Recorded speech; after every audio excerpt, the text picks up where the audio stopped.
रूस और यूक्रेन युद्ध के बीच एक बड़ी खबर सामने आ रही है। जी हां, राष्ट्रपति पद से यूक्रेन के राष्ट्रपति जेलेंस्की की छुट्टी हो गई है। ये बड़ी जानकारी सामने आई है। रूस यूक्रेन जंग में अब नया मोड़ आ गया है, बड़ा मोड़ आया है। आपको बता दें कि बातचीत के लिए पुतिन तैयार है, लेकिन जेलेंस्की नहीं।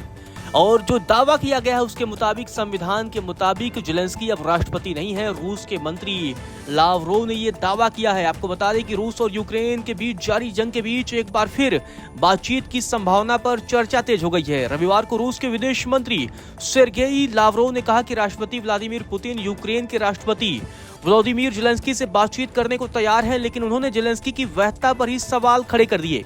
अमेरिकी चैनल को दिए इंटरव्यू में लावरोव ने कहा कि अगर हमें किसी समझौते पर दस्तखत करने होंगे तो पहले यह साफ होना चाहिए कि साइन करने वाला व्यक्ति वैध है। यूक्रेन के संविधान के हिसाब से जेलेंस्की अब राष्ट्रपति नहीं है।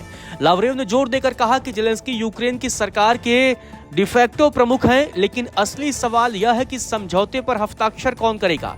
उनका दावा है कि जेलेंस्की की ओर से लगातार बैठक की अपील उनकी वैधता को मजबूत करने का एक राजनीतिक तरीका है। दरअसल मई में जेलेंस्की का 5 साल का कार्यकाल समाप्त हो चुका है। हालांकि यूक्रेन का कहना है कि मार्शल लॉ यानी कि युद्धकालीन आपात के चलते उनकी राष्ट्रपति पद की शक्तियां स्वतः बढ़ जाती हैं और वह अभी भी देश के वैध प्रमुख हैं।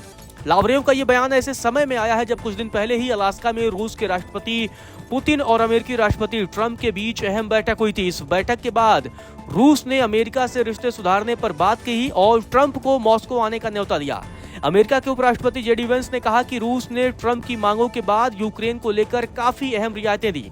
उन्होंने दावा किया कि ट्रंप बेहद आक्रामक और ऊर्जावान कूटनीति के जरिए युद्ध खत्म करने के लिए रास्ता खोज रहे हैं। पुतिन ने भी ट्रंप संग बातचीत को रचनात्मक और सकारात्मक बताया है और कहा कि दोनों देशों के रिश्तों में सुधार की शुरुआत हो चुकी है। आपको बता दें कि इंटरव्यू में लावरोव ने यह भी साफ संकेत दे दिया है कि रूस का मकसद क्षेत्र पर कब्जा करना नहीं, बल्कि यूक्रेन में रहने वाले रूसी मूल और रूसी भाषा बोलने वाले लोगों की सुरक्षा करना है। उन्होंने कहा कि हमारे पास दुनिया का सबसे बड़ा भूभाग है, हमें जमीन की भूख नहीं है, बस हमें अपने खिलाफ सुरक्षा खतरों को कम करना है। हमारा लक्ष्य यूक्रेन की तरफ से आने वाले किसी भी खतरे को कम करना है। तो ये बड़ा बयान सामने आया है। आपको बता दें कि इसी बीच रूस और यूक्रेन ने संयुक्त अरब अमीरात की मध्यस्थता में रविवार को 146 युद्धबंदियों की अदला बदली की।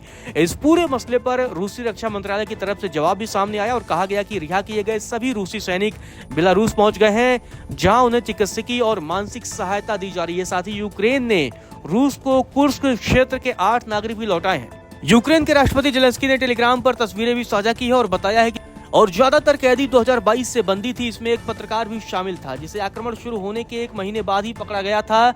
उन्होंने इस प्रक्रिया में अहम भूमिका निभाने के लिए यूएई का आभार जताया। जेलेंस्की ने कहा है कि कैदियों की अदला बदली जारी है। आपको बता दें कि रूस और यूक्रेन के बीच तनाव बढ़ने के साथ ही मॉस्को ने यूरोपीय नेताओं पर भी आरोप लगाया है कि वे संघर्ष को और लंबा खींच रहे हैं और यूक्रेन में शांति नहीं चाहते हैं। तो ये यूरोप पर भी बड़ा गंभीर आरोप लगाया गया है। लावरोव ने कहा है कि यूरोपीय यूनियन अब युद्ध को लंबा खींच रहे हैं।